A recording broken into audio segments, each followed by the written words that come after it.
தமிழகம் முழுவதும் புத்தாண்டு கொண்டாட்டங்கள் களை கட்டியிருந்தன. சென்னை மெரினா கடற்கரையில் ஆயிரக்கணக்கானோர் திரண்டு புத்தாண்டை கொண்டாடி மகிழ்ந்தனர். 2016ஆம் ஆண்டு புத்தாண்டை வரவேற்க சென்னை மெரினா கடற்கரையில் ஆயிரக்கணக்கானோர் குவிந்திருந்தனர். நள்ளிரவு 12 மணிக்கு புத்தாண்டு பிறந்ததும் இளைஞர்கள் நடனமாடியும் வாழ்த்துக்களை தெரிவித்தும் புத்தாண்டை கோலாகலமாக கொண்டாடி மகிழ்ந்தனர். புத்தாண்டு கொண்டாட்டங்களை முன்னிட்டு மெரினா கடற்கரையில் தற்காலிக மின்கம்பங்கள் அமைக்கப்பட்டிருந்ததுடன் ஏராளமான போலீசார் பாதுகாப்பு பணியை மேற்கொண்டு வருகின்றனர்.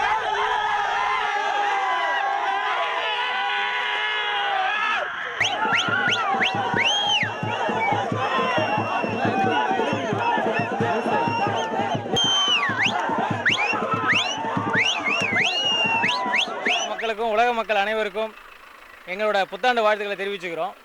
பல துக்கங்கள் சோகங்கள் எல்லாமே இருந்தாலும் எல்லாருமே எல்லாத்தையும் மறந்து நல்ல இதில் வரணும் அப்படிங்கிறது தான் எல்லாருக்கூட விருப்பம். அது நாங்களும் அதே மாதிரி பண்ணுறோம். பீச்சில் எல்லாருமே சந்தோஷமாக இருக்காங்க, அதே மாதிரி நாங்களும் வாழ்கிறோம். இந்த வருஷத்தை சந்தோஷமாக எல்லாரும் என்ஜாய் பண்ணணும்.